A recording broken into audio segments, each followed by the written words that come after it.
What up, everybody? It's Jeffrey Lyles. You're listening to Lyles Movie Files.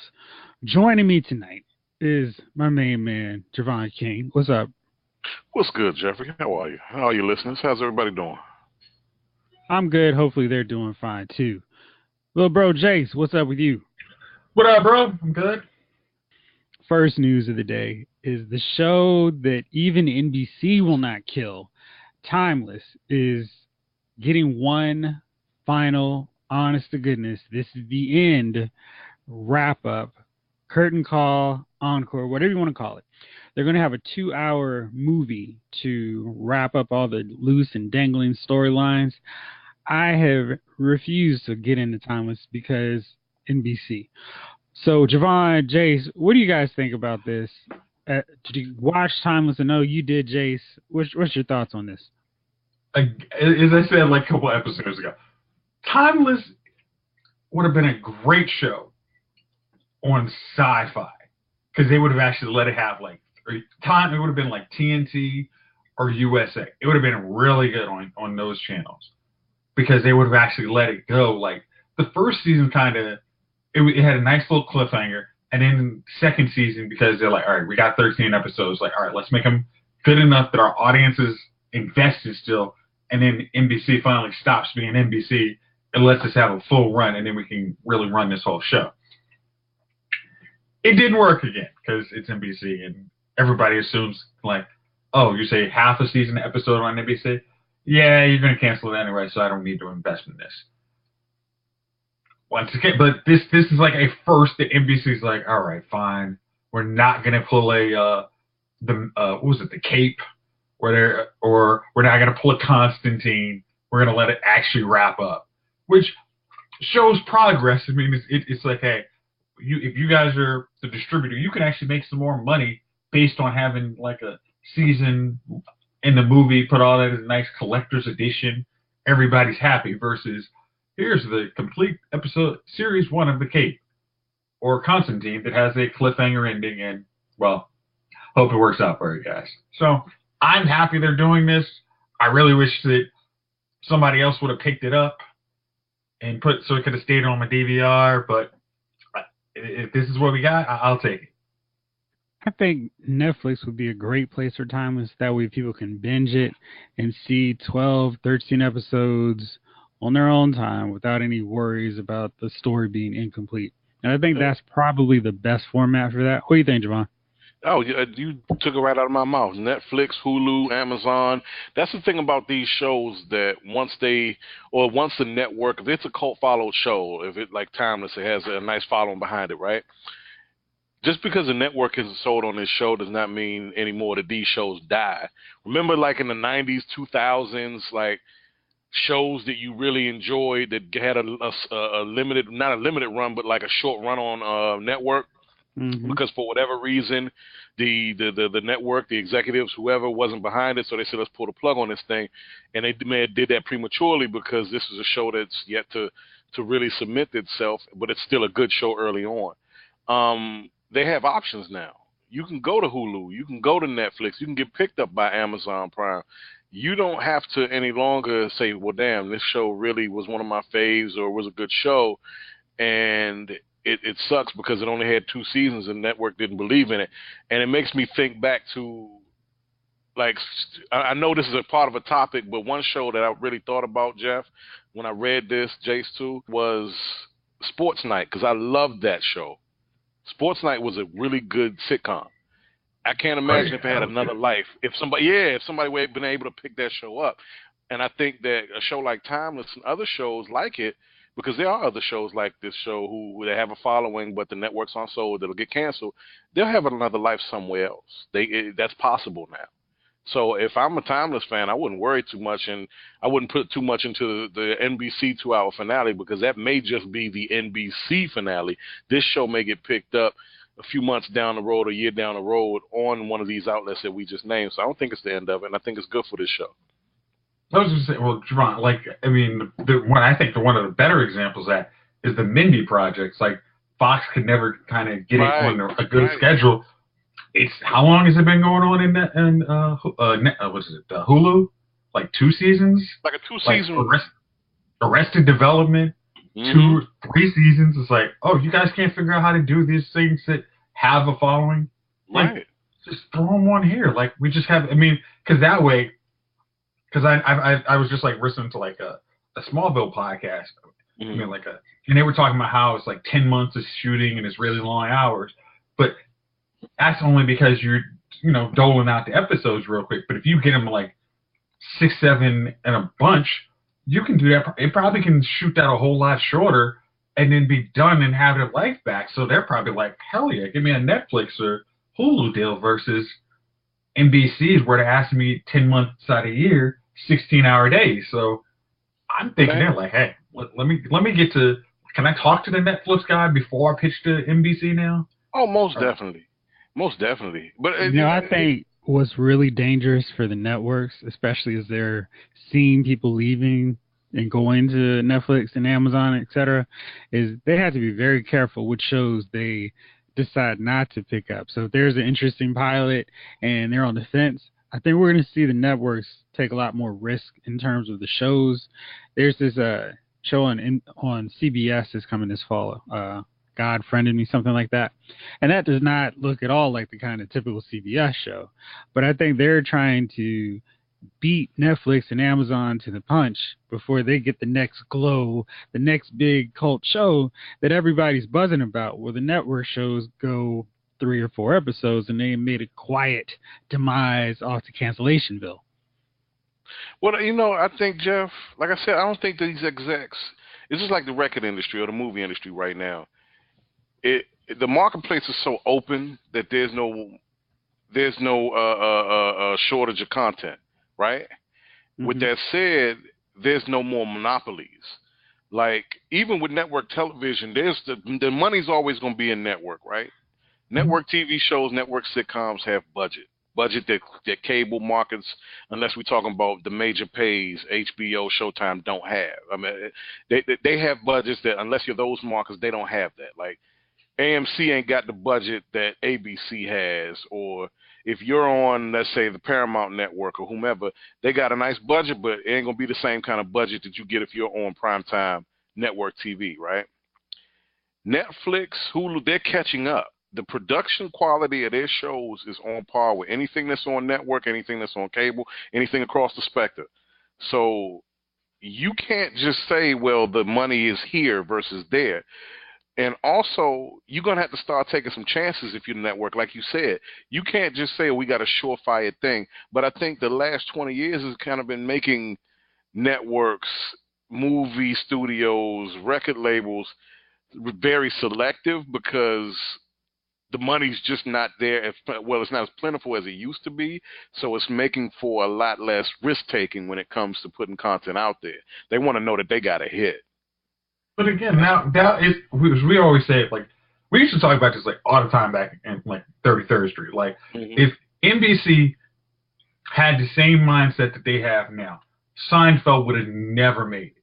You ain't lying. Like, I mean, when they had Friends, by season 2 they had the show after the Super Bowl. Like, they knew they had that as a hit. But Seinfeld took this like slow arc, and then by season 3, it was like, if you got it, you were in. It was the biggest show on TV, wasn't it? It was the biggest show on TV. So, I remember when Seinfeld first came on, it was buried at like 9:30 on a Wednesday night or Tuesday nights or something. Like, I remember that. Yeah, it wasn't their prime comedy now. It was like, it might have been like right after Mad About You, just like, well, you're kind of comedy. Why not? Let's see what the heck we got here. Yeah. But it's like networks really have to get to the point where it's like they have to take chances, but they also have to commit. It's like, we can't go we'll give you a 13-run episode season, see how you do. It's like, all right, we got to commit and tell the audiences, like, hey, especially NBC, it's like, hey, we're picking the show up for 2 seasons. That's what it's like. Hey, I mean, like Netflix, there's not a chance, like, get invested in this season. There's a slim chance it's getting canceled. Like, but NBC or all the networks, it's like, how many? I mean, like The Rookie on ABC, they're already advertising. I'm like, it might not even last like 8 episodes. Like, you're going to waste more time advertising the show than you're actually going to show me episodes. You probably That's spend more. NBC. Oh, well, you know what? ABC's really bad on that too, because they were doing that with man. There was a show that they were using Maroon 5's Lucky Strike for. It was like Lucky. I think maybe the show was actually called Lucky Strike. Cocktail Hour? No, not that one. That was another one that they bombarded everything I watched, and I think it was one of those times like it was right during the finals, so I was watching ABC, and they killed every commercial with that. And that show lasted 2 or 3 episodes. It's like, what a waste. Jeff. Because I know I watched more than 3 commercials on that. Jeff, remember the Don't Trust the Bee in Apartment 2D or whatever it was? 2C. Yeah. Or is it 2B, Jayce? I don't remember. 2B. Okay. The annoying part is that show was funny. It literally was like so just like, come on, just like, it was like a perfect 9:30 show. Like, all right, it's that right after Modern Family. Like, let's take a little more chances on this. That show was so funny. And it was Kristen Ritter is like, she's really good. Like, I mean, she does drama. She's like a perfect actress. Like, she can do everything.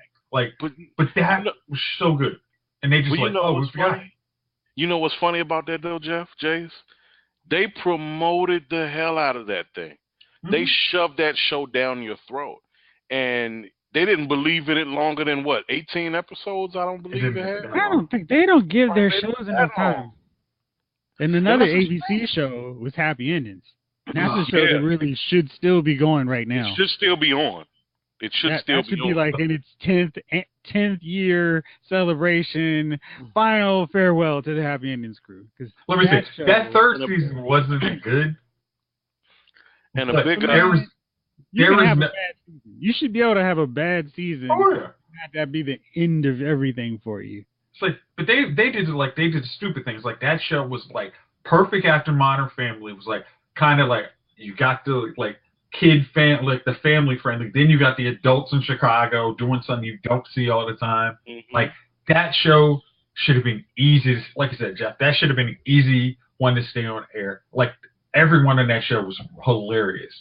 I mean, like Max keeps finding work, and Damon Wayans' son is like, hey, y'all know y'all should be putting me in stuff, and it doesn't look like he's having any trouble. He's got a show coming this fall on CBS. Yeah. Yeah, he does. Yeah, and it actually looks like it could be interesting. Quick side note, big ups to Sierra Ornales, former colleague of mine from the Smithsonian, who was a writer for Happy Endings and is now with, what is that, Super Show on NBC. Oh, good. Like, that looked like a show that NBC was going to give up, and then all of a sudden they're like, hey, people are watching. It's like, just, like, as long as you, like, show the commitment, it's like, oh, okay, I can invest in you now. Like, how many times has, like, John Locke been, it was on a show in ABC, and then we'll promote it.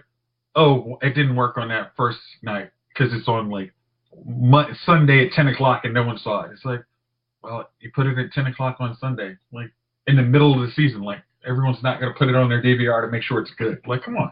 Terry O'Quinn, not John Locke. Thank you, Jeff. It's like, and that's a show killer in itself. Don't mess around with the time slot.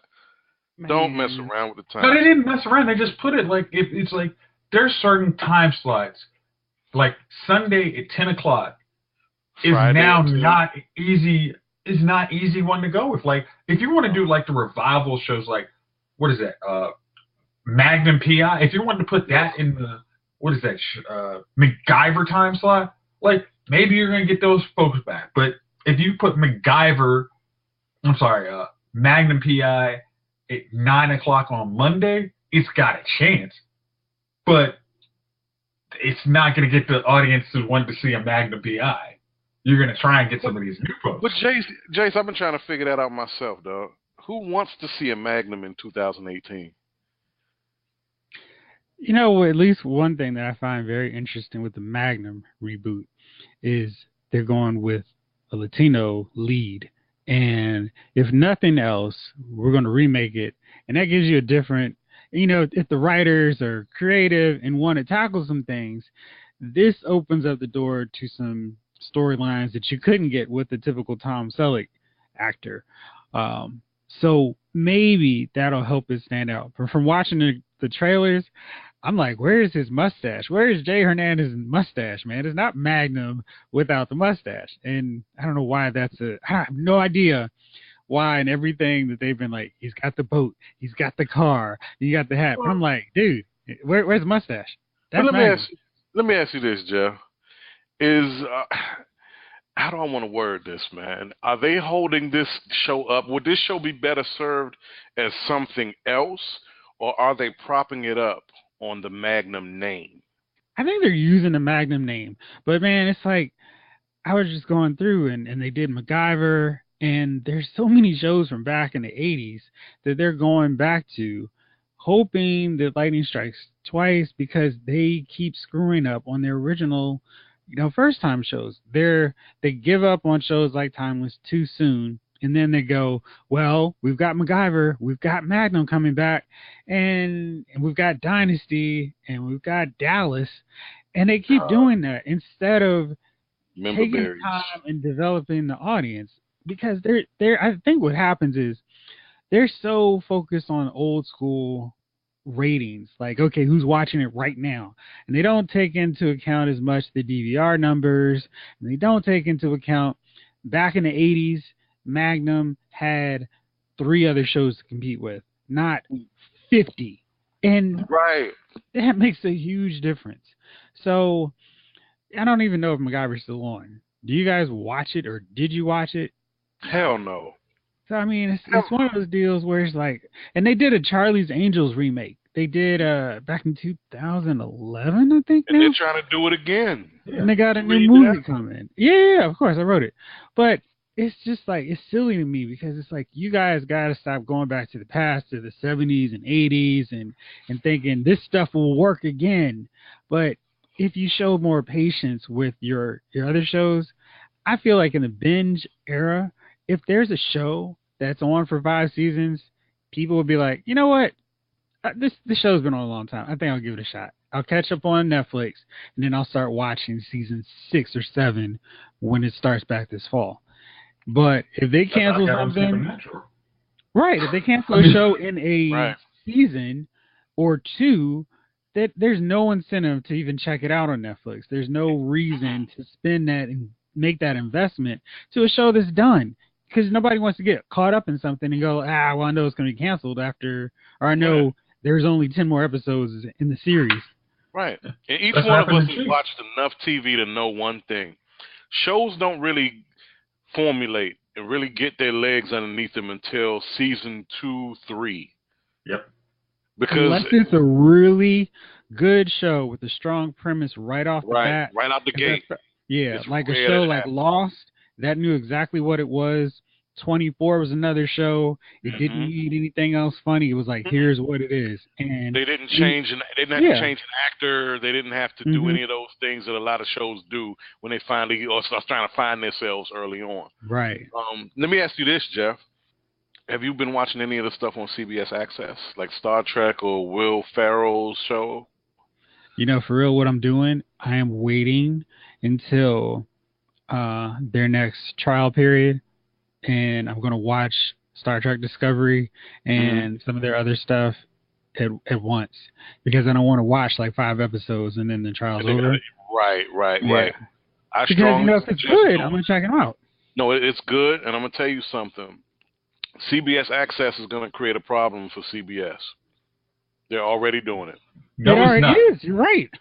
But the problem is, not the problem is, like, it's the TV shows like the Good Wife spinoff.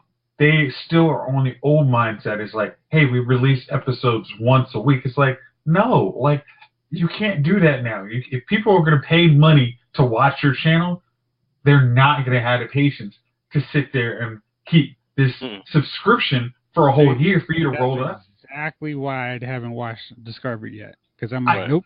Because I don't want their trickle-down release method. Put it all up there. Let me have control over when I'm watching this show. Right. And we're all good. Because I don't necessarily want to watch this one episode and then wait a week. I stack shows up on my DVR because I want to be able to go to the next episode and not go, what am I going to do for a week? The only reason I say it's going to create an issue for CBS, Jayce, is the fact that you're starting to have better content on the Access channel than the network. But people are paying directly for that, though. That's if you were a network executive, you're like, hey, we're getting, instead of having advertisers pay us for their content, we have the subscriber paying us. Have you been on their website? Right. It's littered with ads. Well, that's CBS's website. I mean, I remember trying to look for, when I looked for Big Brother, it was like, you're going to see all the CBS episodes and all the shows. I'm like, I got it. Like, you guys are still very wed to the old mindset of make sure the advertiser's there. It's like, I'm paying you directly. Like, that's like, you forget to see why people cut the cord. It's like, I don't have time to watch ads. Like, I'm already paying you to get around these ads. So don't try and get that second revenue stream. It's like, it ain't gonna happen. Right. Well, that's the thing. I think the real issue is going to be with the content. If it gets to a point where it's a unanimous decision that the shows on Access are better than the shows on network CBS, the ad dollars will start to trickle more to the Access. They're going to have to make a decision at some point. Which of these shows do we pull from Access and put on the network? I don't think they would do that, because it's if you can make people pay $10 for your service, that's always going to be a valuable commodity, and they can take the network shows as loss leaders to drag people over to their network, and they have full control. I think the only question is if this will spread their resources a little thin in terms of bandwidth and quality. And like how many other shows, because it's like there's 2 good shows on All Access. That's great. And I can go through 2 good shows in a month. What else do you have for me? And don't say we can watch the old 70s Magnum, because or what else was there? Would you like to watch every season of Young and the Restless? All in the Family or whatever. But will that create an issue? Because if you have, let's say, okay, you got 2 shows that are really good on Access. What if it goes from 2 to 5, 5 to 10? Now you got 12 shows that are dynamite, must see on Access. You know what? More power to them. I think they'll just have more people paying up for it. And if people, I mean, because people aren't watching CBS now. So if people are paying and going to, I thought they were still the number one network. Dude, I have no clue. I don't pay attention to any of that. NCIS is still the most watched show in TV. Like, their core audiences is not the one advertisers pay to get.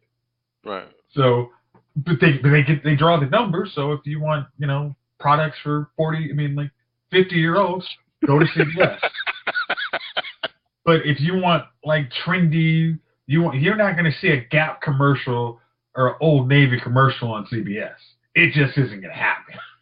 Like they're just like, yeah, unless it's football, we know not to spend our ad dollars here. We can put our stuff in CW and put it in front of the 100 that has quietly got to five seasons that nobody saw coming. But Jayce, look, I'm way more interested in watching 100 now. Way more interested in watching that because it's now on for 5 seasons. Right. It's actually good. And I'm like, okay. Dwayne said, hey, it's not bad. I literally started watching on Netflix. It's up. You know what? If Flash has another season like this, I might sit down and watch the 100 versus watching Flash. Yeah. All right. Well, let's move on somewhat slightly because there was news that kind of kept playing along with this theme that we just kind of stumbled onto. So CBS is actually working on an Alf remake. What? I'll make sure here. I'm gonna check my notes real fast. Make sure I got the actual network Jeff, right. I'm gonna need you to put the drink down. Oh man! Like I need some straight commentary. You were supposed to be our narrator, telling us the truth. You can't just come out here having 5 shots and say, "Oh, CBS made an Alf remake." I mean, come on. Alf is coming back. Sorry, it's Warner Brothers TV. But yeah, they're working on an Alf. To distribute then, right? Whoever's gonna buy this turd.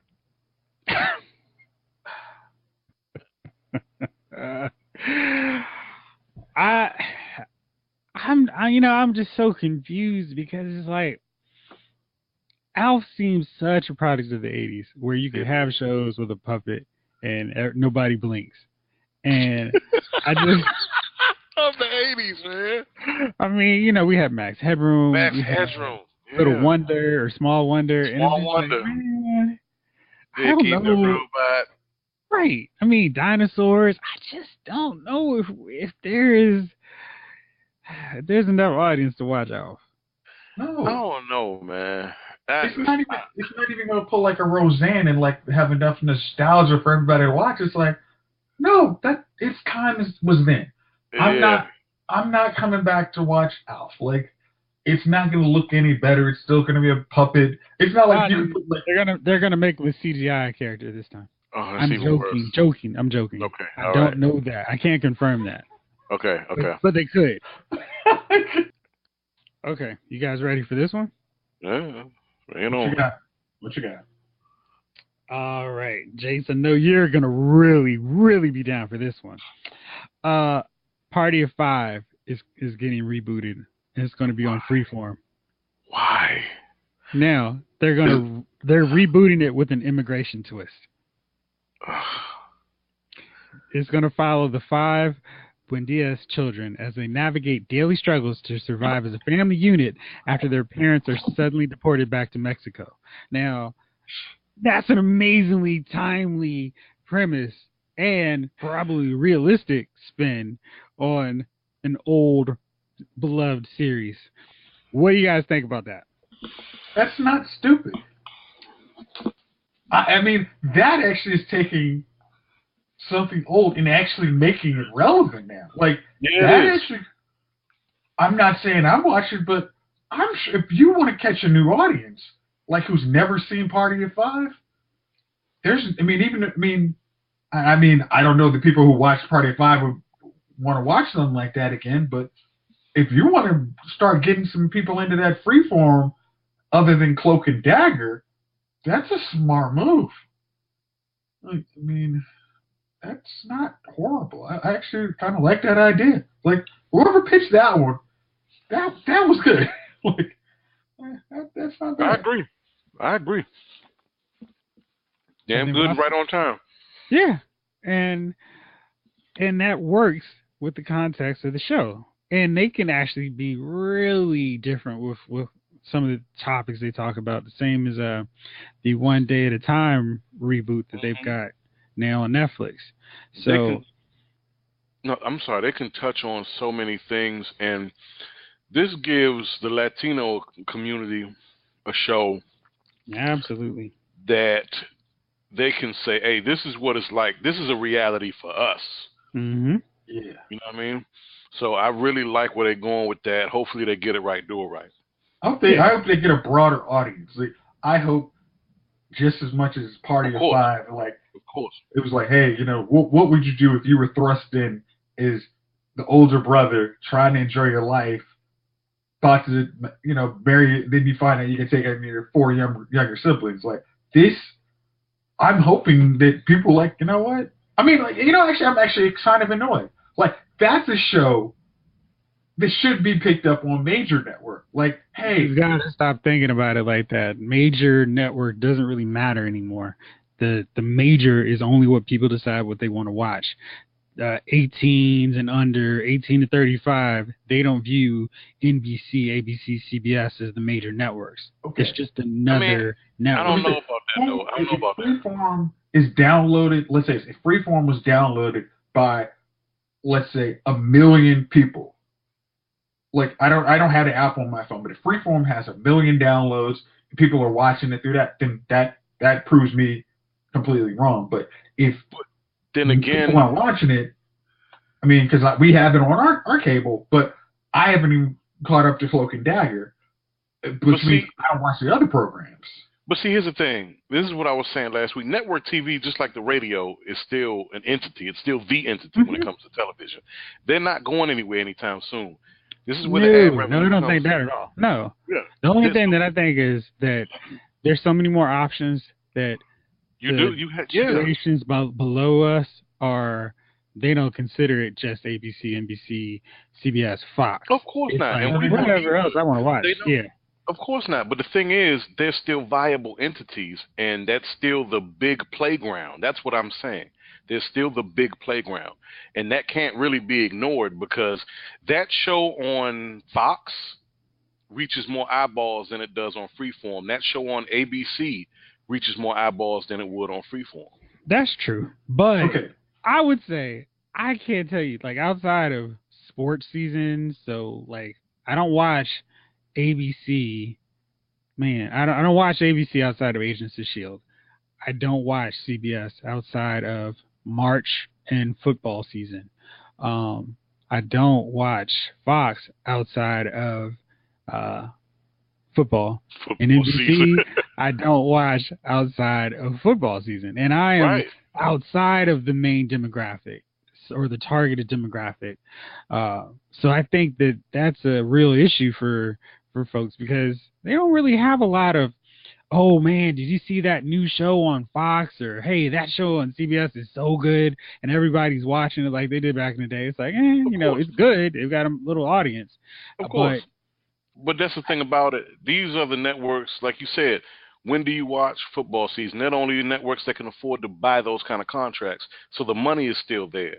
You know what I mean? Okay. It's still a big playground. Jovon, you're the only one who has like kids who are not out, who have like kids that actually can, you know, change the channel and, you know, do whatever they want. What do they watch? Like, what channels do they watch? Dude, like, do they watch just YouTube they don't videos? watch that. They don't watch TV. This is what they watch: devices. Yep, their phones. They watch devices. Now, and eventually, and this is what I'm saying, I'm not defending, demographic is going to change that, but as of right now, these are still the big dogs on the block, and it's unfortunate. That's what I'm saying. Kids today, like we just said, they watch devices. They're on YouTube Red. They're on Facebook TV. They're on Netflix all the time. They're not watching ABC, CB. The major networks aren't producing the kind of content that is drawing in the next generation of viewers. They're not making content that I want to see. Right. Netflix, yeah, like, Netflix is literally done. It's like, hey, I can watch my show without commercials. Like, I mean, I have so many finite hours. I cannot give you an hour when all your show is 44 minutes. Like, I need that to go study. I might need to go to basketball practice. I might go to oboe practice. I don't have time to sit and watch it. Wait a second. Wait. You went with the oboe? Oboe. And you know what? He's trying to get into college, man. They ain't got time to watch your commercials. Okay? You know what else? I got to stand out on the college application. Oboe is what happens. Okay. You know what's important? Something that we really forget about when it comes to network TV compared to when we were growing up compared to that kid now who's, let's say, 11, 10, between 5 and 15, right? We had shows that catered to children. We had shows that had the cute kid with the catchphrase that we wanted to see and watch, right? I can't name one show, and it's not like I'm watching network all the time. It's just from what I have seen when we're watching sports contests or whatever, the news, there's not one show that gets advertised that has like the cute kid star. You know what I mean?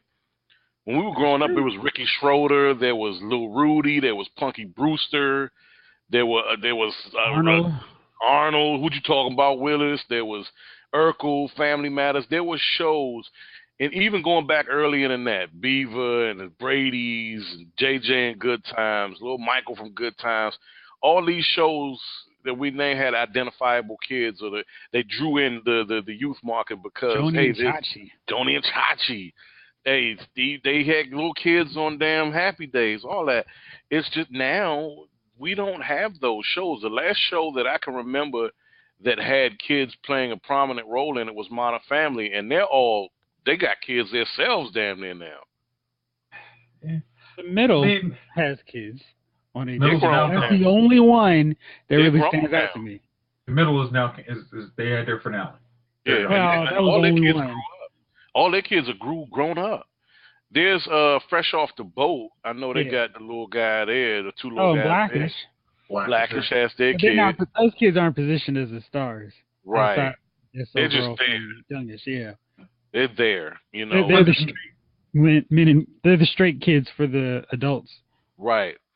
Well, Right. okay, go like as you were saying, like where is the pop phenomenon? Like the pop phenomenons now are reality TV shows. There's No, nothing Netflix. like No, Netflix. okay, hold on. What I want to say about that is like how you were saying, like you always had these TV shows that came up with these like iconic characters, and it's like you could go from network TV to Sports Center to listening to somebody at the bar. Like these people were going to come up in the conversation.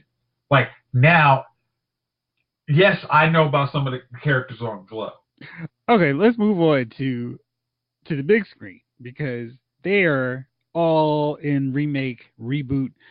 Blumhouse Productions is going to be doing they're going to be doing a Fantasy Island movie. Oh God.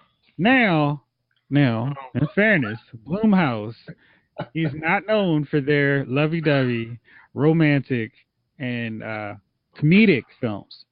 That's the group that's brought you Get Out, other horror thriller type films. Now, a Fantasy Island thriller film sounds kind of interesting to me. What do you guys think upon hearing that? You down for it? Maybe, maybe not. Yeah. Jayce, go ahead.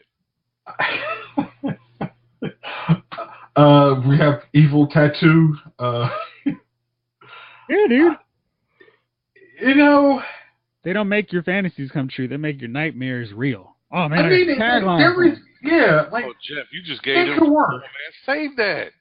You just gave that to them. It's like that could because Fantasy Island was kind of like really, but is a horror movie. Yes, like you start off with the premise of you're going to this you want a trip to paradise. You and 12 of your friends or 12 other couples want this great destination trip to paradise, but it's not paradise. Boom. Yeah. There you go. Sounds like you're on board. I am. I can't stand it. Yes, I'm on. Because like, you know what's funny? NBC got a show that I'm going to guarantee you they'll cancel by January coming on where the plane disappears for 5 years. Oh, man. That other lost but they make it, but see, here's the thing, Jeff, that you've seen it, they make it home. They actually touch down in the airport. I'm eager to see it just because I like the premise of that. I like the premise of it.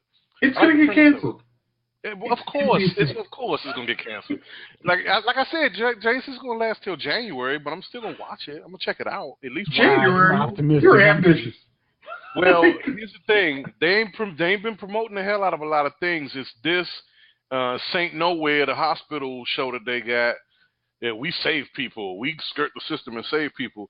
Which another hospital show, NBC, is like, come on, man, how many y'all gonna? How many do we need? Not enough. Not enough, right?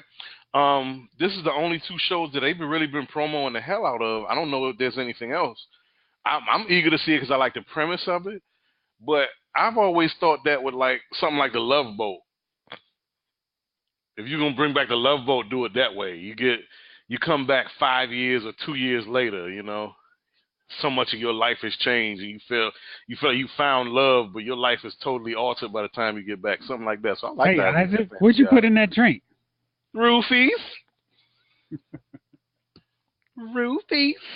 No, I like the idea of it. I'm hoping that they actually go through and make this film and they do it right. My only asking all these things is that you do it right. Do it right. And that, to me, that means don't cornball it up. Don't feel like you got to follow tropes, man. Really go in for it.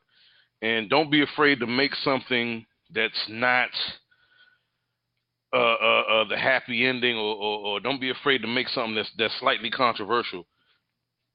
Do it. A evil tattoo, like a freaky, not even evil, just freaky looking tattoo. And an evil Mr. Rourke, yeah, I'm for that.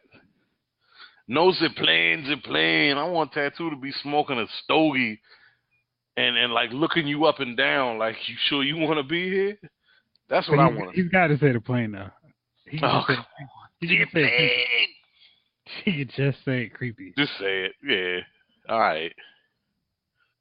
All right, so now we've got another Terminator coming next year. The big draw on this one is Linda Hamilton's back. Arnold Schwarzenegger returned for that previous trash Terminator Genesis, which is awful. What are you talking about? Yeah, I mean, they got to keep this thing rolling apparently because somebody needs to get paid off of it. But Linda Hamilton showed up in the first shot of this, and she's with Mackenzie Davis. You won't, man. It's rolling. So Sarah Connor's back. It's coming next year.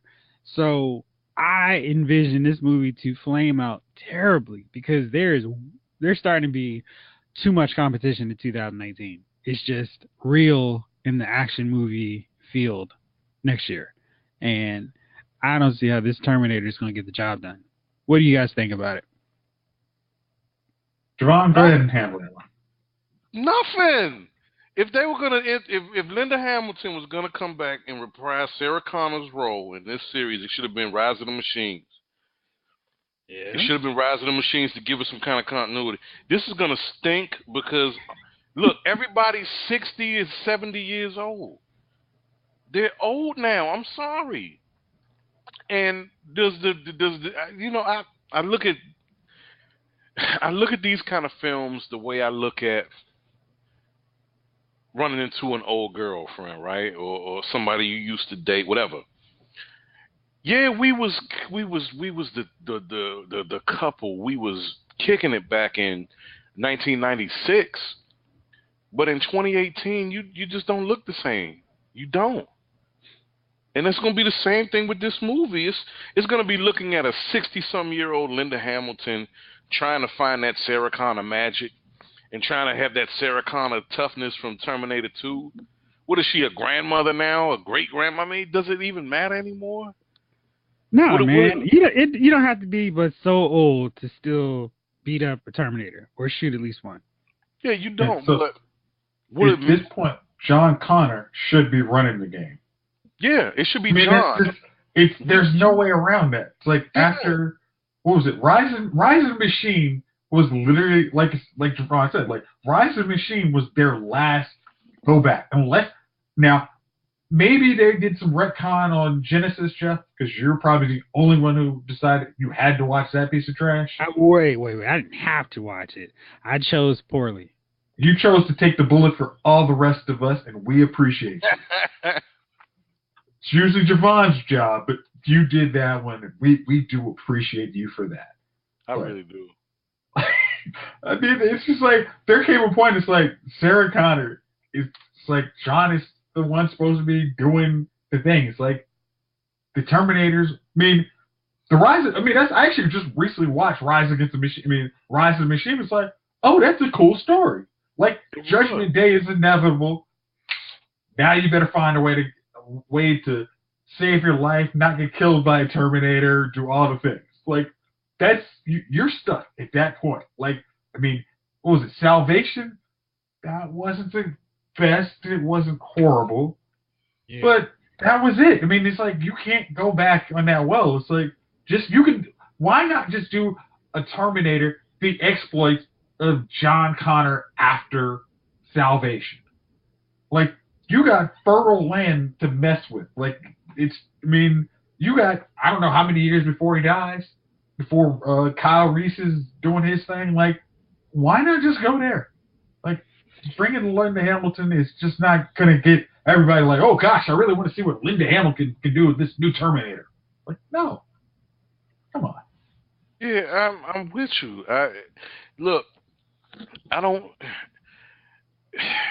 You can't keep bringing back these fits of nostalgia for a generation that really doesn't go to the movies like that anymore, and it's not going to be a draw for us either way.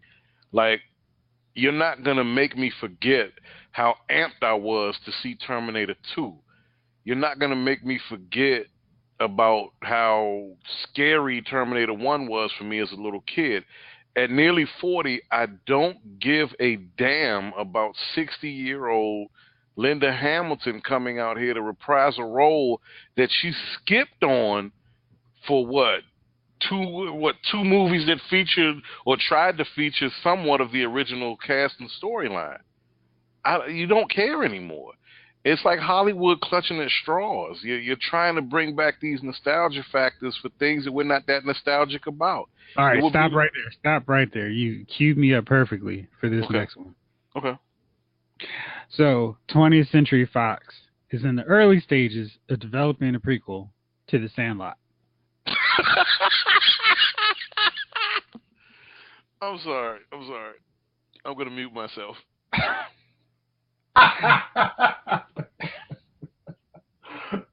What do you need a prequel for? I mean, my whole question is, how far is the prequel of The Sandlot going to stretch back? I mean, The Sandlot crew was literally a bunch of kids. What are you going to go when they're 6 years old? Like, oh, my God. Little rascals? Like, come on. Like, this misses the entire point.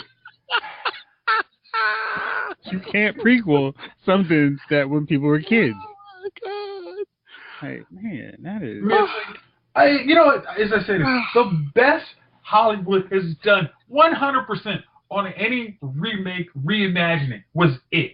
Because it's like, hey, ABC could not go to the level of violence that we could in this movie. Like, we are bringing this out in the movie theaters. We can go as violent as we want. Like, that, there's a scene on it. But, oh, shoot. Oh, damn. Like, there's several. Yeah. I mean, like, when the blood comes out of the sink, I'd have been shook too. Like, I'm going stupid crazy. Like, I'm just gonna sit here and suck my thumb. I'm good. I just put me in the tinfoil hat and straitjacket. I am gone. Like that. I mean, but a sequel of a kids show. I mean, a kids movie. It's like they weren't even together. Like they came together in the same line. There's literally the main dude is in this whole other city. Like, what are you gonna? The main kid's not even involved. There's no need for this. What? Okay. All right. Look it. This is not. You want to do a prequel to a movie like this? Let's do a prequel to Pulp Fiction. Let's see how everybody became who they were. Right? I would totally watch a Pulp Fiction, but I don't think Tarantino could do a... He wouldn't give a damn to do that. You want to do a prequel, do a prequel to something that really would warrant a prequel. Do something that would warrant it.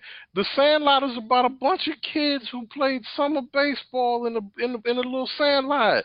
It was fun. Let's leave. This is the problem I have, man, with so many things.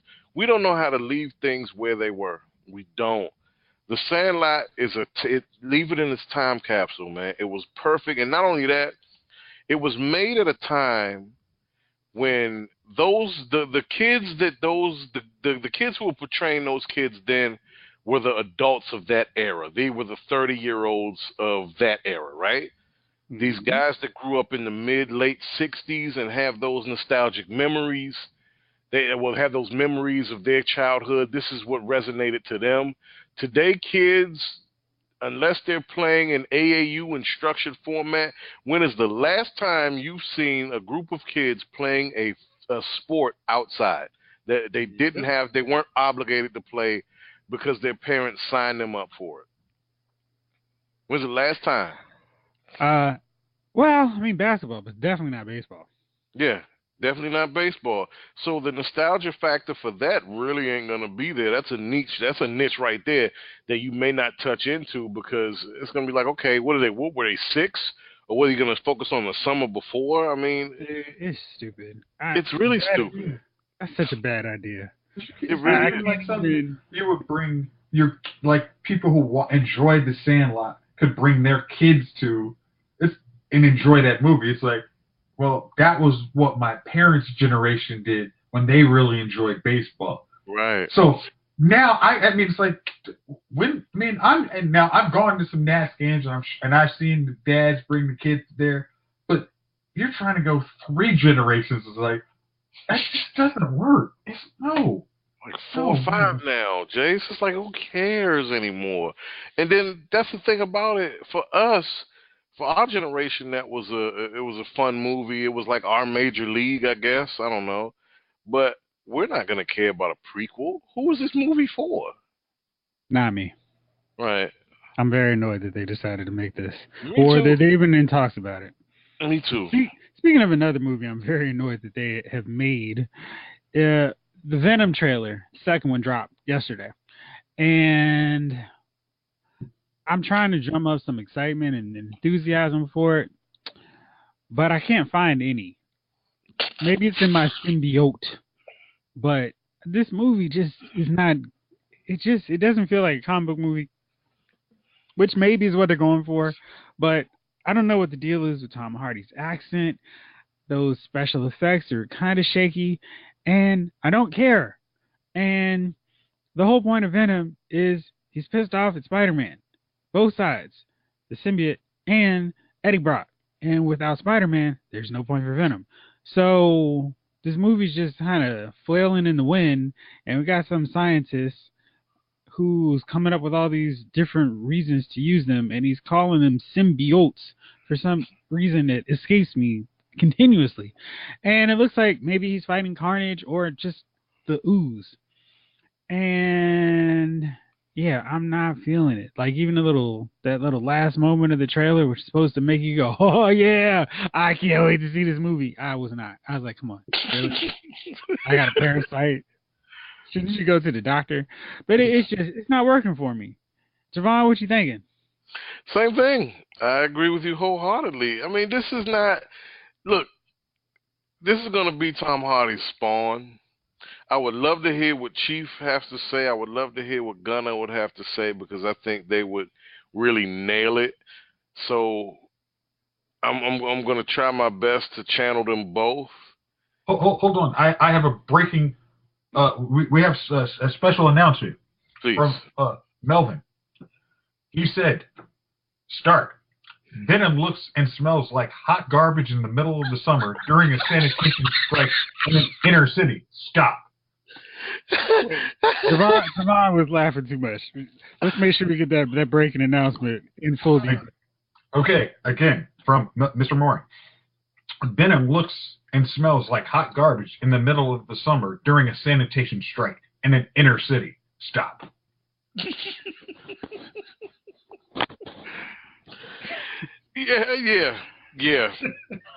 Yeah. As only he could put it.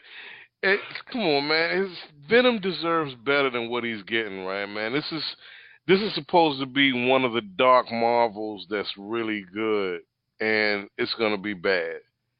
It just does not look like the type of movie you'll come out of the theater saying, I'm gonna go see that again. You're not.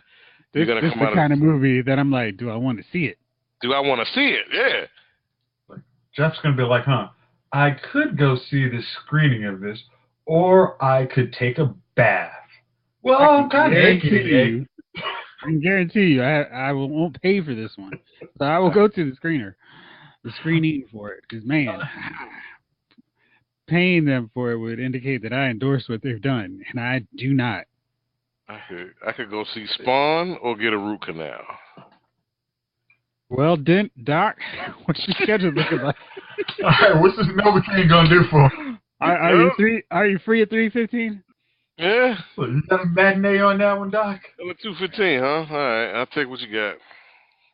So it looks like, despite all the controversy and the Fox buyout from Disney, it does appear like we are sadly and very much regrettably going to get that X-Men Dark Phoenix movie coming out next year.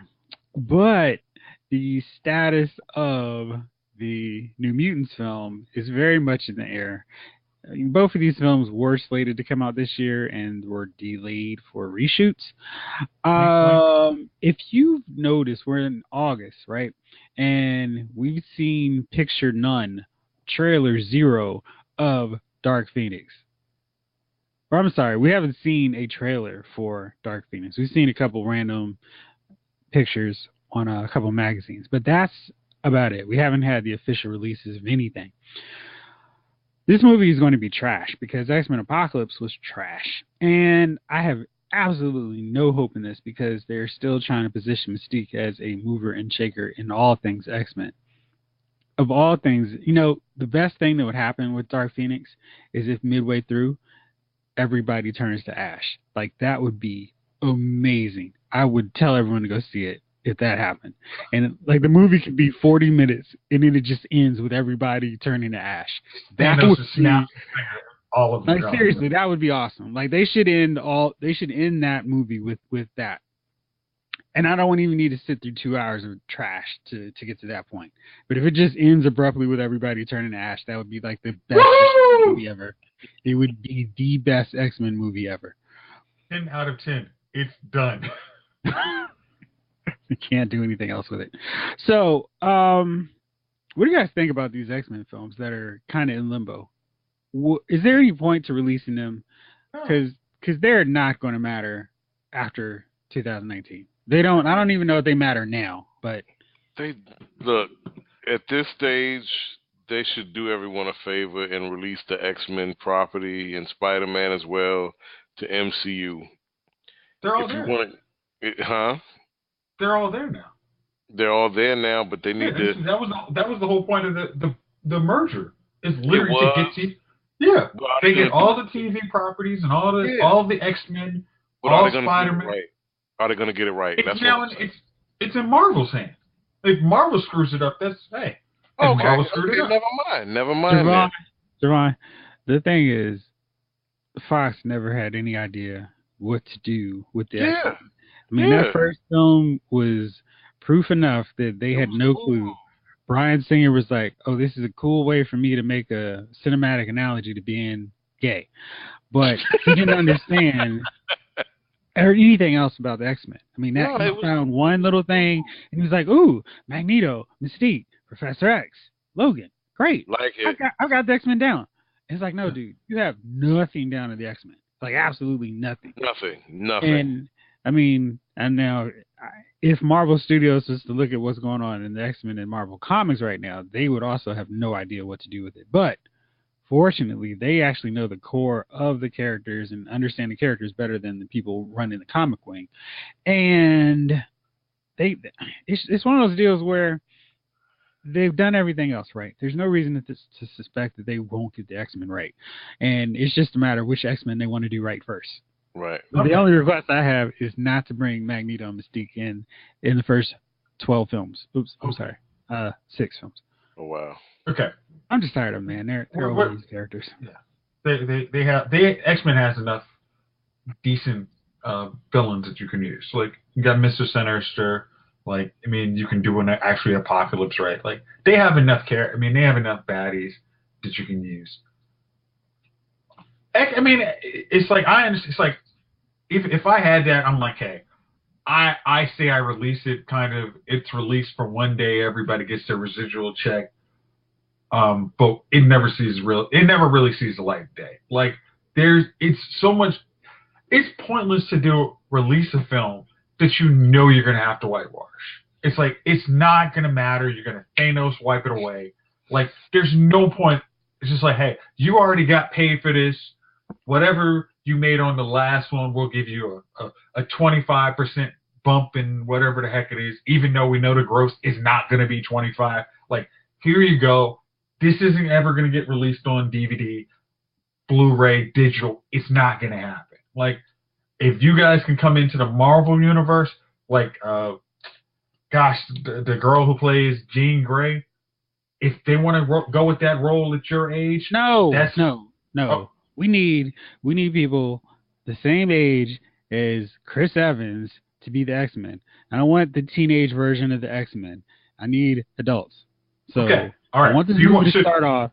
I want adults, man, so we can have a Kitty Pryde who's a teenager and is like the only teenager, or Jubilee who's the only teenager hanging with these guys. I don't need a 5-year-old. So you want the Chris Claremont? We don't want 16-year-old Iceman, basically. Right. So you want them basically so they are able to be peer-to-peer with the Avengers. Right, Exactly. And there's nothing. I mean, there's nothing wrong with that. I mean, I guess my thing is like, well, no, well, I guess she's kind of like in her 20s, but if that's, I mean, there's nothing to stop that. I mean, I just like, unless you say you're gonna release X-Men and then somehow Thanos is gonna, take 10 years out of their life and then there's a whole new cast. It's like there's no reason to confuse people. We don't need to worry about that. Those Fox films don't matter. All they got to do is like, look, we've been around, we've been in hiding, and we knew what would happen if people knew about us. Professor X used Cerebro to keep everybody from knowing about us at all, and now he can't do it anymore. So here we are. Bam. Well, is he going to start screaming F-bombs at everybody? Only if he's saying F Batman. Okay. A little tight and around that one, folks. It sucks. Yeah, hold up. What was that about? Is that a movie? It's the Titans trailer, man. Is it? It's a movie. No, it's going to be a series on DC Universe. On their streaming service. Okay. Because I was confused. I thought this was going to be a feature film. No, man, no. It's 13 episodes. They've already got a spinoff Doom Patrol coming from it. And, yeah, people are excited. And people are also upset. Okay. So it's like it's a comic book film that's not... It's basically a comic book film. Yeah, it's a comic book property that's not being done by Marvel Studios. So, yeah. That's pretty much how all of them go these days. Here's a cool story I tracked down or found. If I could find it quickly. Oh, while I do that, though. No, let me go into that first. So, they're part in Infinity War when they're in Wakanda and they're about to do their thing and they're about to fight Thanos' crew. Uh-huh. And the Wakanda army starts chanting. Yeah. That was not part of the script. They just started doing it. Nice. And they liked it, and that made it to the final cut, right? Yep. Nice. Take some chances. Always a good way to go. So they dug it, and they said Winston Duke, who plays M'Baku, led the chant. And you gotta love that. Yeah, man. And he just started doing it, and they're like, yeah. And then Chadwick Boseman did it, and they didn't even, when they were shooting, they didn't know what Wakanda Forever was about. The directors, the Russo brothers. So they were like, okay, this is cool. I like this. And let's throw it in the movie.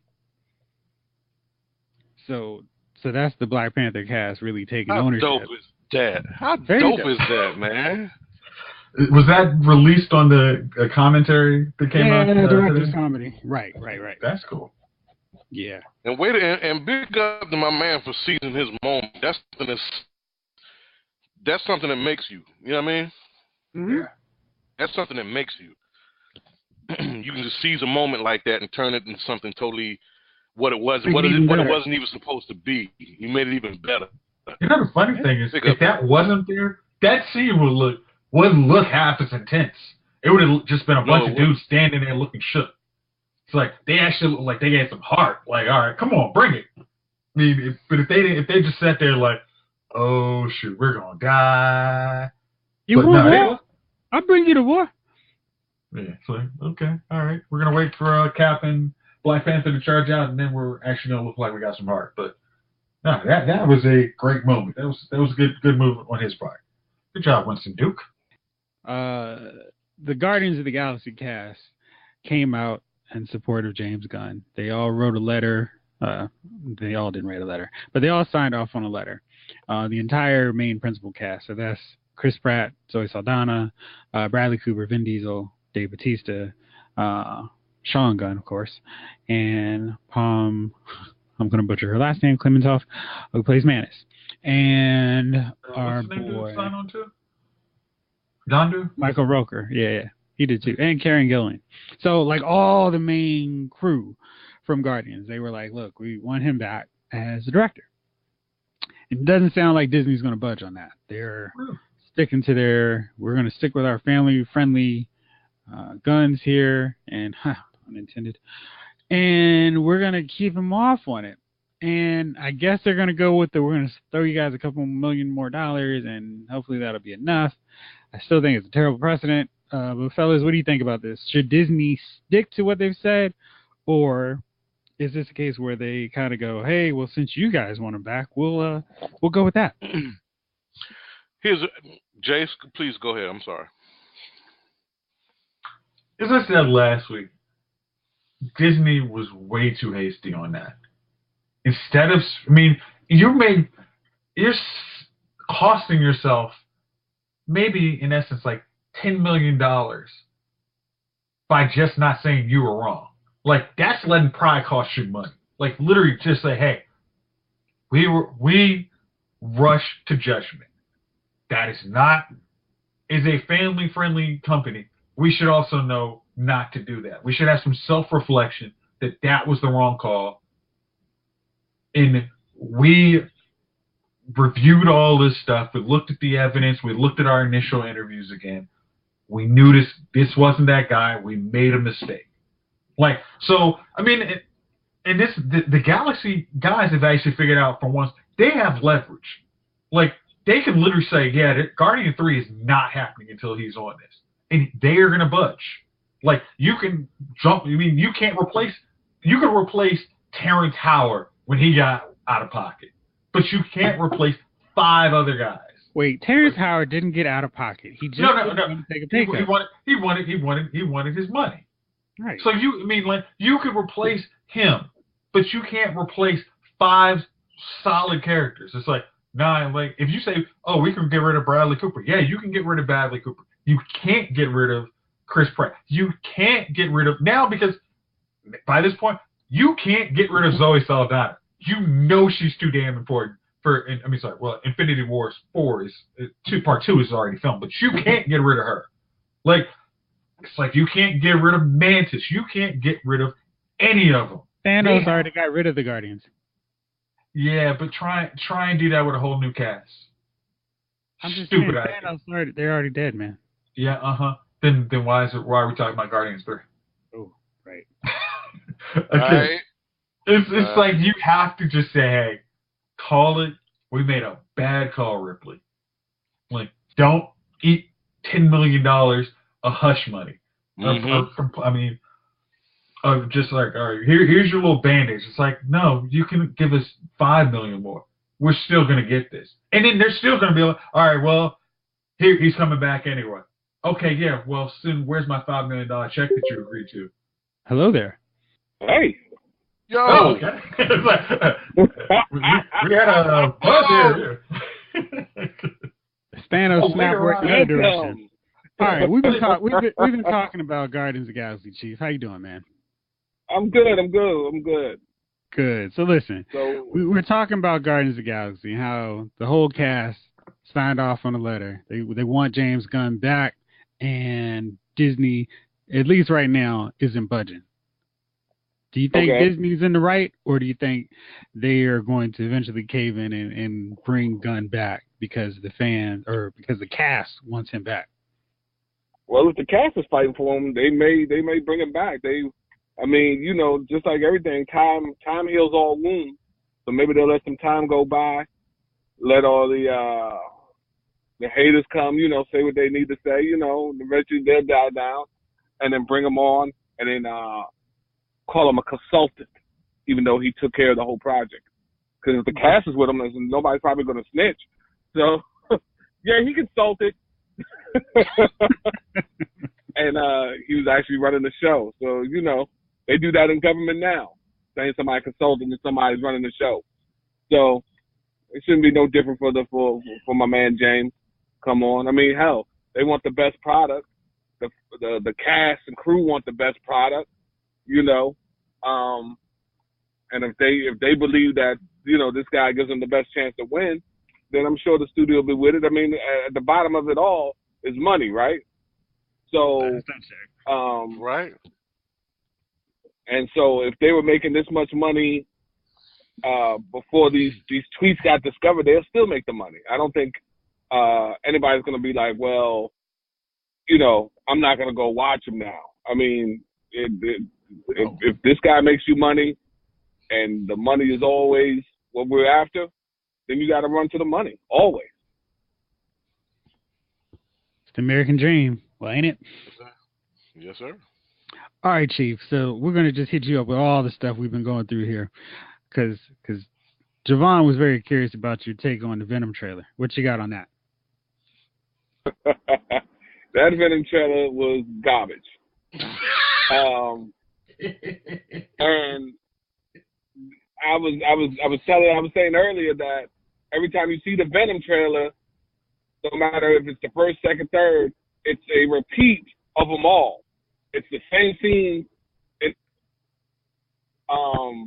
which leads me to believe that it's pretty much going to be the scenes that we're seeing in the trailer are probably the action scenes, the only action scenes from the movie too. So once we're sitting in the theater, once they gotcha, and you're sitting in the theater, you'll be seeing the same damn thing from the trailer. Like, okay, yeah, there's no difference. This is this is not a new scene, and you'll be pretty much pissed off. I don't even know what they were trying to do with this thing. I mean, it seemed, I don't know. It seems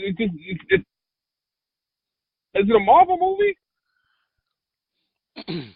Is that who makes this? Is making this Marvel? You're not seriously asking that question, are you? There's a stench on every film that's not a Marvel Studios film, and it's like very obvious as soon as you watch it. It's a Sony film. Well, okay, so that's what I'm saying. So it's a Sony film, and because I was like, Marvel, this doesn't seem like Marvel. And they're like, I was reading something online. They're like, eventually Spider-Man might show up, and I'm like, well, how does that happen? How does Spider-Man show up? So like, I don't know what Sony, I don't know what they're doing anymore. Make a good TV. I mean, who doesn't love the Sony Bravia? But as far as movies, oh God, I don't even know what's going on. Yeah, that's just pure garbage, man. The CGI effects, they didn't impress me.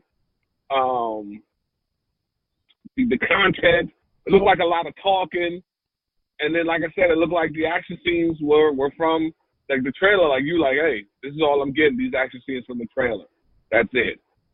So, I mean,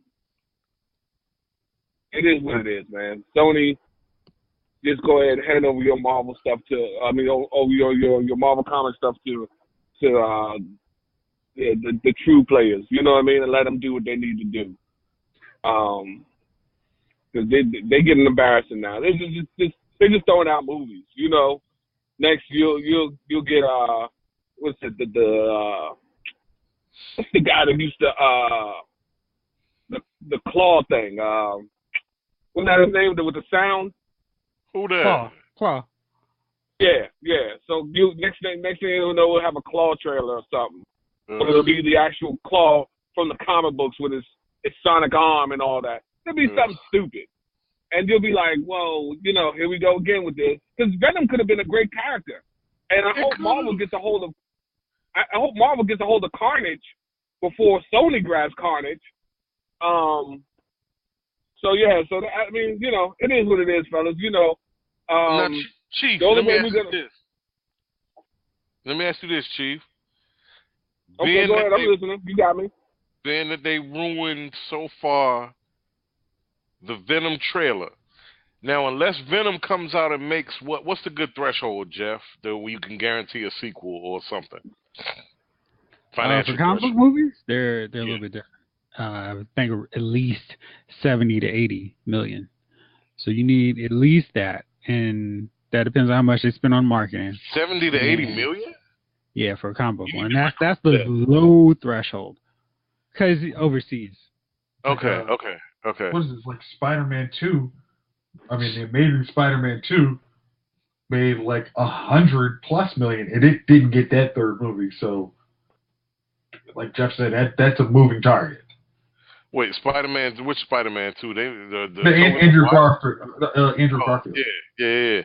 I'm thinking if this Venom movie makes 200, 300 million domestic and then goes worldwide, if they touch 800 million total or 900 million, right?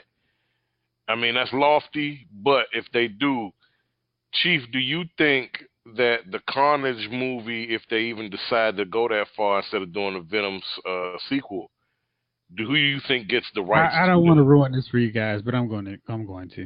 Carnage is rumored to be the bad guy for this Venom movie. Oh wow! Is it? I mean, wow. Okay. Yeah.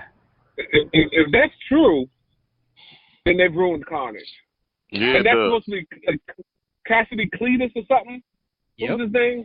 Yep. Yeah. So Chief always surprises me with his deep comic book knowledge, and he kind of makes it like, well, is that what his name? And knowing full well he knows all this stuff down, it's pretty amazing to me. But yeah, that's him. Anyway, yeah, I mean, it's going. If that's the case,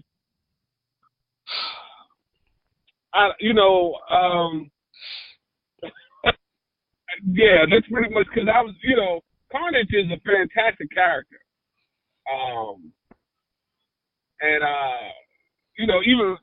Because I mean, hell, Venom and Spider-Man team up to fight him just because he is, so sick with it. Hopefully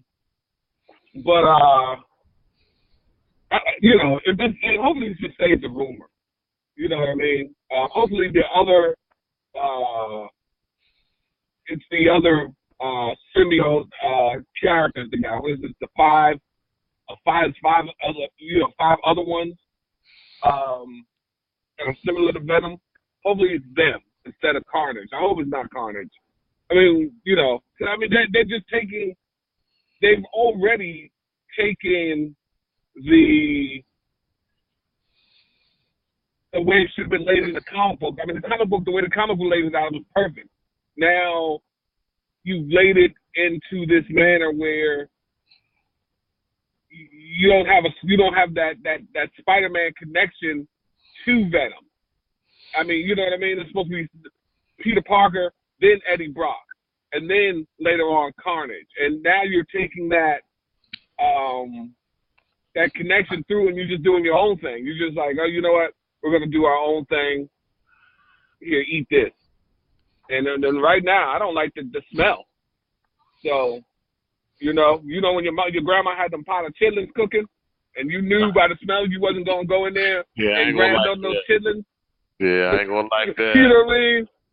I ain't gonna like that. Yeah, she cleaned them. The smell from her cleaning them, you like, I don't know what you cleaning right now. Smells like ass in the house all day. Right, all day long. You know what I mean? And the thing about it was, you knew by that smell you weren't going to eat it, and that's the same way I feel about this Venom. Like the way it stinks right now, I'm not gonna go see it. So I don't care if that's Carnage. You know what I mean? Even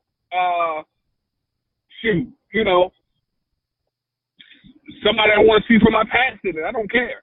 You know what I mean? I'm not gonna do it. So that's how I feel about the Venom movie. Not gonna do it. I hear you. I'm almost right there with you. So there are a bunch of remakes coming out. Let's see if any of these grab you. They're going to be working on an Alf TV series. Wait for it, folks. Alf?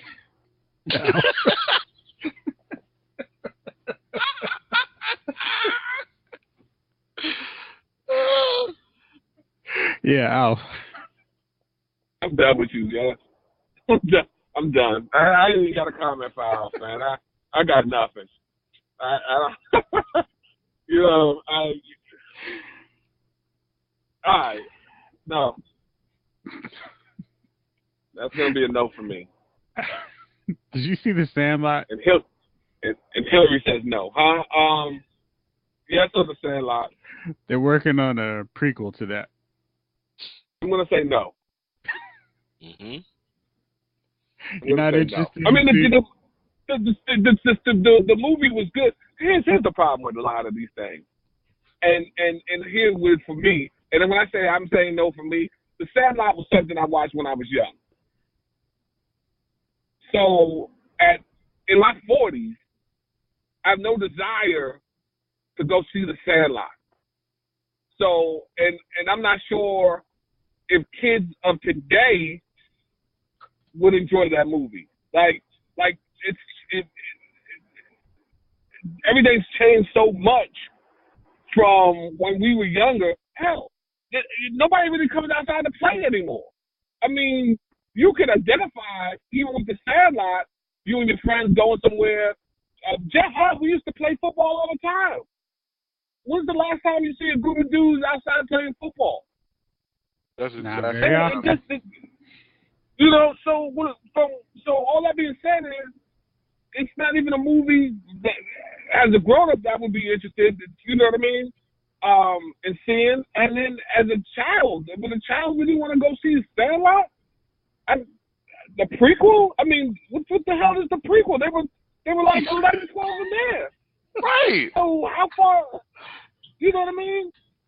So how far back down would they go? So, I mean, it's not a prequel. If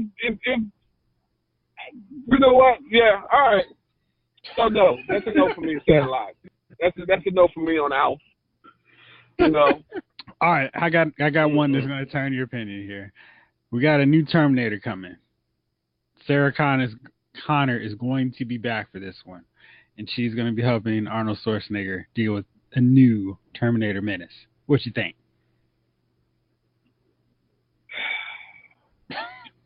It doesn't sound like a winner. Well, now, let me tell you something. You know, the last Terminator with Arnold Schwarzenegger, with the girl from Game of Thrones in it. Yep. Emilia Clarke, I think her name is. Anyways, that wasn't bad.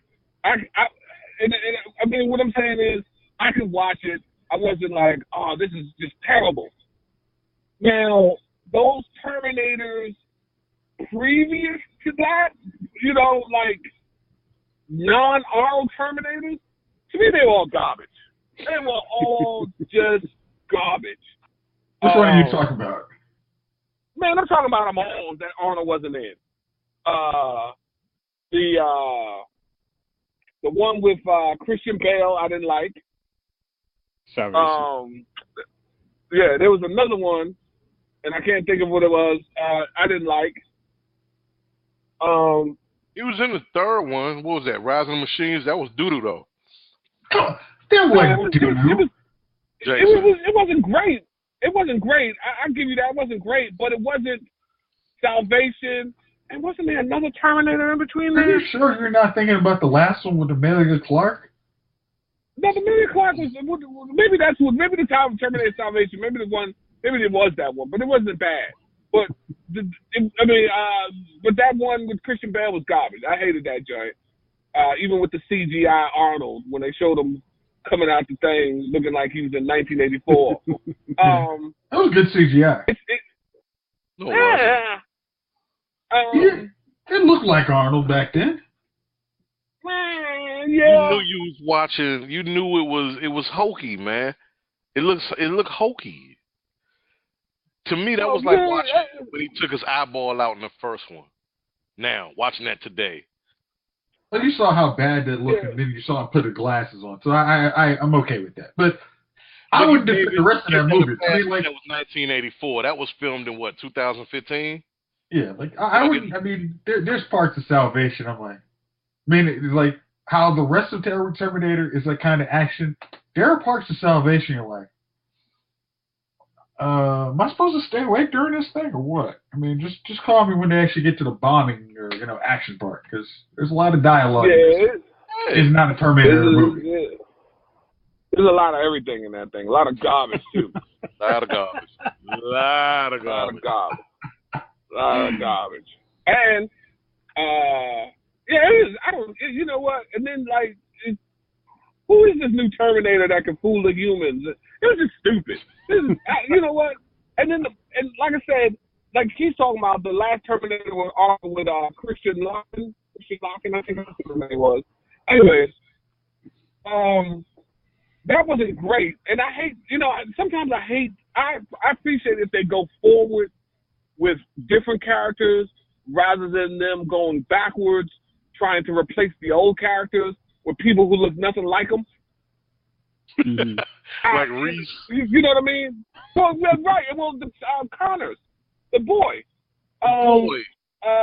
John. He was. Okay. The funny thing is, he was. You can get Norman Reedus now. It's like he's not on the out anymore. You can literally get Norman Reedus. It's like, just tell him to shave the Daryl beard. You have literally the dude from Terminator 2. Like, dude, he's now in vogue. You can literally get the other dude. The dude that played it originally. He's not doing nothing. Yeah, he's doing nothing. Edward Furlong is doing nothing right now. Furlong ain't doing nothing. You can get... He was in Blade 2. Oh, that's not Norman Reedus? Yeah. I'm sorry. Yeah, retract that. Norman Reedus was in. And this isn't a dud. Oh! Right. Although Blade 2 was good. It was. That part was funny. Yeah. But yeah, so like, you could have got Eddie Furlong to play that dude. You didn't have to bring in a dude that looked nothing like the. I mean, this is too much. But the last Terminator was decent. I give it that. I mean, they got crazy in it, but it's still, I guess that's what it's for. So it depends on how they do the next Terminator. To be honest with you, if it's some more of the shenanigans from this last one, it's gotta have some. Yeah, it's gotta have some goodness to it, man. It can't be just, And Amelia Clarke, is she not playing it again? Nah, she's not coming back. I said that's what I'm saying. What are we doing here?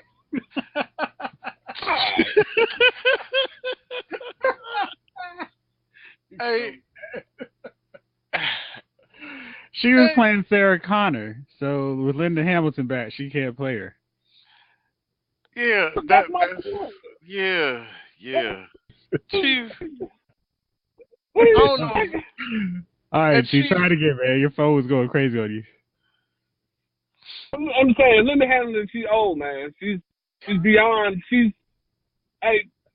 like any action scenes, you're not gonna believe that. You're not gonna believe that. So is gonna be doing all these. It's just, why didn't you go with the youngness that you had? I mean, you had a good premise on that last one. You could have built from. But no, this is not what you're gonna do. So, I'm disappointed. Now I was like, maybe it might be all right, but now I'm like, Linda, come on, man. She looked old when she was young. She looks like Andy Warhol holding a shotgun in this picture I'm looking at. She looks like Andy Warhol at the end of his life holding a shotgun. That's what I'm saying, man. She was old then. And this is 84. She looked old. And she was in her 20s. And you're like, damn, she's only in her 20s? Yeah. She's old then. She didn't have to be but so young to be able to pull a trigger. Yeah, okay, but Jeff, here's the thing. At 61 years old, and plus the original Terminator came out in 84. This is just an old dog right now. This series is an old dog. This is a white-faced dog right now. This series looks like Cuttino Mobley right now. Where it was once you like, yeah, you young, athletic, and nimble. Now you look like my grandfather. This series is old. And here's the thing. Like I said, if Linda Hamilton wanted to be in this movie or was going to be a part of this series, the time for her to be in it was in Terminator 3, Rise of the Machines, right? Mm-hmm. Because now, where are we even going with this story anymore? It's so convoluted, we don't even know where we're going with it no more. That last one definitely will make you feel that way. Yeah. So what they gonna do for this one? It's like, whatever. Nobody knows. Just make the stupid movie already. All right, well, Chief, I think we caught you up to everything. All right, fellas, so I gave y'all an assignment to come up with a TV show. We got so many coming back now that I figure it's just inevitable that every show that ever aired on TV in the 70s and 80s will get a reboot at some point in time. And I think the better way to go is with movies. So, with that said, what classic 70s, 80s TV show that you grew up watching do you want to see turned into a big screen film? Chief, let's start off with you. Okay. I talk about it all the time on here with you guys. I used to love the werewolf series. And I think werewolves are my favorite scary movie thing. I love a good werewolf story. So I'd like to see werewolf brought back. So that would be a good movie. And also Benson, because I love a good Black Butler movie.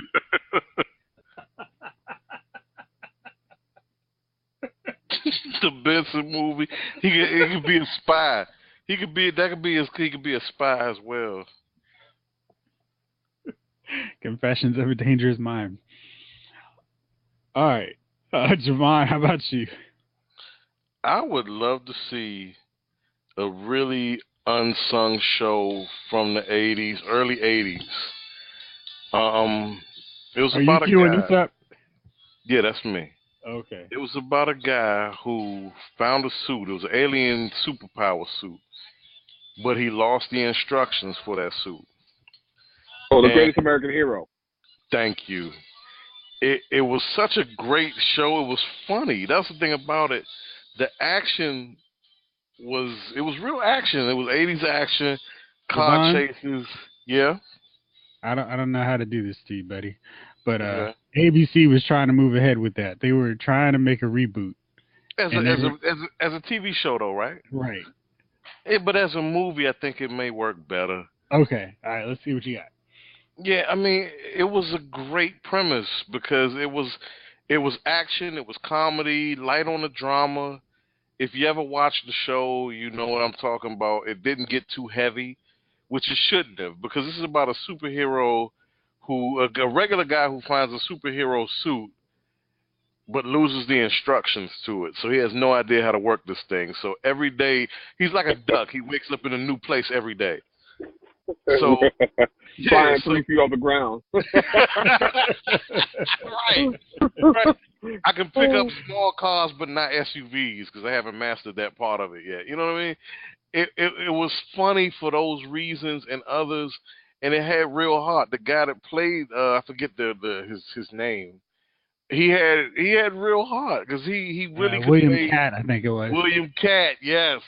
He really did a good job of portraying a guy who has no idea how he got this awesome, wonderful thing. And he's trying not to let the world know, but it's something that can benefit the world. You know, he doesn't really want to take on the role, but he's always thrusted in the situation the way he has to. And because he has such a good moral compass, he's always in a position to say, he's always saying to himself, this isn't right, I have to fix it, right? And I think it would make a better movie than TV show because it seems like if it were a TV show or serial, they would have to create all these zany situations, which kind of ruin the show to begin with.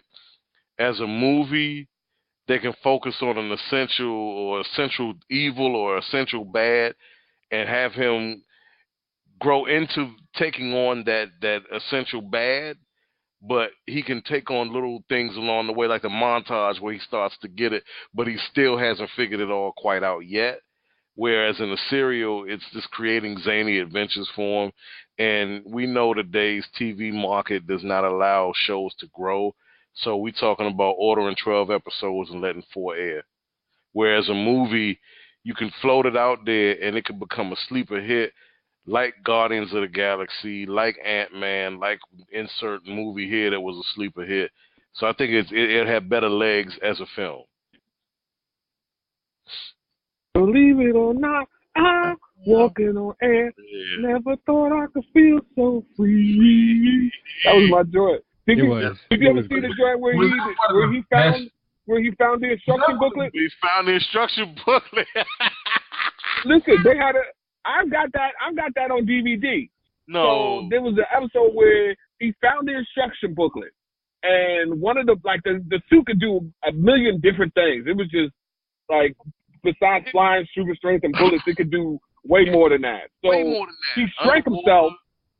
Yeah, so he shrank himself to where he was little, and then something happened. He grew big again, but he forgot to grow the book big again.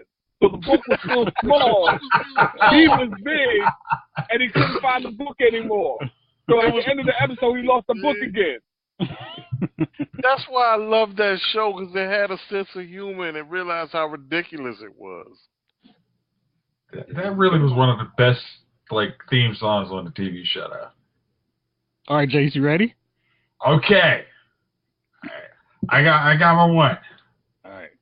I don't know if this is gonna. I'm gonna take some heat on it, but there was this movie. This TV show about a girl whose father recently died and left her this nice little mansion. She had her friend with her, but the mansion had a secret that it allowed her to create little holograms and stuff like that, and she could be this big star, like maybe a music star. And they made that movie. No. Trust me, it's revolutionized. Revolutionary. Nobody has thought of doing this movie, but it really should. Okay. It's called Gem and the Holograms. You got some compelling bad guys. Especially in our reality show culture, I think it really has some good legs. A girl can change her face, it will. I think there's some money to be made on that one. Hey man, that sounds like a very good idea. I like it. I'd watch it. I think a lot of people would. All right. Mine is another one from that awesome time period of the early 80s, late 70s. Mine is one of the few shows that managed to sustain itself after the Star Wars phenomenon. Of course, I'm talking about Buck Rogers in the 25th century. And Gil Gerard played Buck Rogers. And he was like this cool kind of combination probably of Captain Kirk and Han Solo.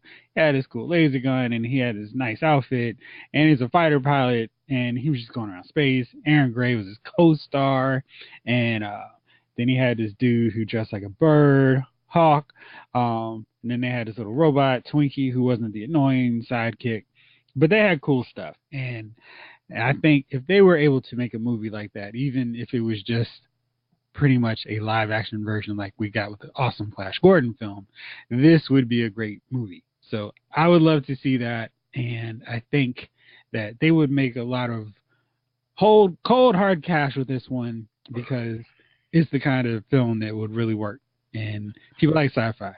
Somebody was high as hell when they thought up Buck Rogers. Dude, it's great. It's not just sort of great, it's like really great. I watch all those episodes now. You remember when Gary Coleman was on there? Yeah, man. It's like Black Space Kid or something. Right. Yes.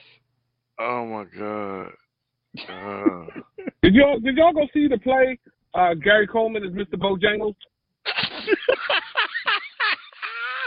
I did. It was at the Warner Theater for 2 nights. Oh, Jeff. Hugh Jackman might be playing Buck Rogers. Hugh Jackman playing Buck would be awesome. That would be like Dreamcast in there. And I don't need them to try to update Twinkie. I need the classic hair helmet Twinkie. Yeah, exactly. Robotic hair helmet. Yeah, exactly. I need all of that, and then the space suits, and just the whole deal, man. They don't have to go too hard with that. Exactly. it is absolutely fine the way it is. All they have to do is clean up the special effects, and we're gold. I remember the fighter jet he had was pretty cool. It was dope. And then we got Hawk. I mean, it's just look. There's just too much stuff with Buck Rogers now for that not to get made. 80s TV, it was nothing like it, man. Early Yeah, 80s. man. Air Hawk, Like A-Team. I still want another A-Team movie.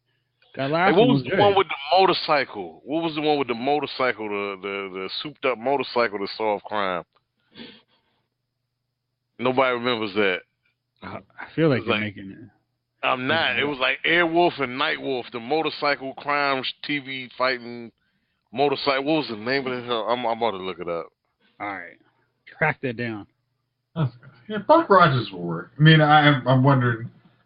I'm just looking at some of the images from just online, and I'm like, man, they kind of were trying to make this little sexy One Pieces alive. Ow! Like, okay, but yeah, I remember the show. It was actually worth watching. I mean, so I think you can make a movie off that. It was Motorcycle Knight Rider, Street Hawk. Street Hawk. It was Knight Rider with a motorcycle. Yes, sir. See, and that was a good thing about being kids in the 80s and 90s. I mean, like, no, 80s. Because our parents would let us watch this ridiculous stuff, and we would just be like, yeah, sounds like a great idea. The Car Stars. I love these shows. Street Hawk. Dude, Jayce, look up Street Hawk. Oh, I'm on it. Series. Oh, wow. Nobody remembers Street Hawk. That's all. I got to get a motorcycle and a black motorcycle suit. Oh, my gosh. I do not remember this one. That's so ridiculous. I'm just looking at the bike. I'm like, oh my gosh. It's ridiculous, doesn't it? I mean, like terrible ideas. If you look at most like action bikes now, this thing still looks stupid. The hell is this thing? It looks like he was riding a roach, man. There's no way this has any kind of accessories. This thing is no. It's just no. It's like the barest minimum of bike. Like, all right, see this. It's not even like cool, like early precursor to the Ducati. It's like literally like. No, this thing looks absurd. It looks like somebody just put a shield on a bicycle. Like this is no. Hey, you know what it looks like? It looks like one of those first, like one of the first ninjas. And somebody in props just said, "Man, let's add as many stupid accessories as we can with this thing to make it look like our version of a motorcycle from the 2000s." Because that's all they were doing. That was what a motorcycle was supposed to look like today. Okay, please explain to me the premise of Street Hawks. This ridiculous it was Knight Rider with a motorcycle. Mysterious shadow organization provides a guy with motorcycle so he can fight crime. Souped up super motorcycle that talks so he can fight crime. You know, it was Kid as a motorcycle. Sound like something that had a 2-run episode. Yeah, it had 2 seasons, surprisingly. Hey, that's when networks stood behind their stupid TV shows until they couldn't no more. And you still remember this, which means it's sticking in your head. Oh, yeah. That was back when if you had a popular show, if a network had a popular show, the other 2 networks were going to try to emulate that somehow, some way. Somehow, some way. All right, good deal. Let's go on now. Wrap this bad boy up. What's your dummies of the week? Jayce, let's start with you.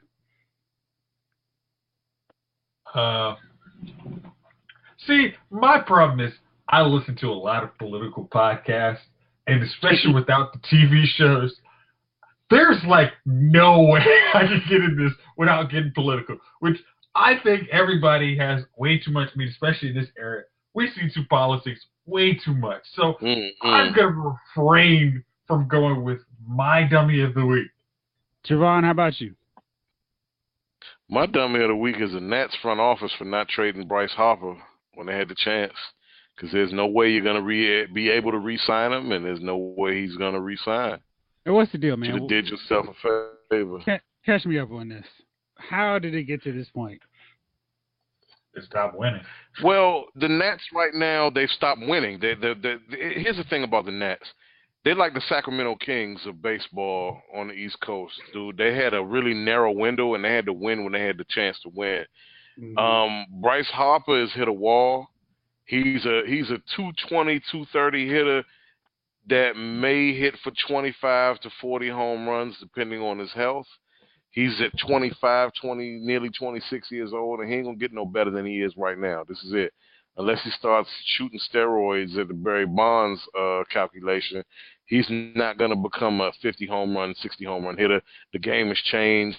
Pitchers run the game right now. He's between a 25 to 40 home run hitter. He ain't going to steal no bases.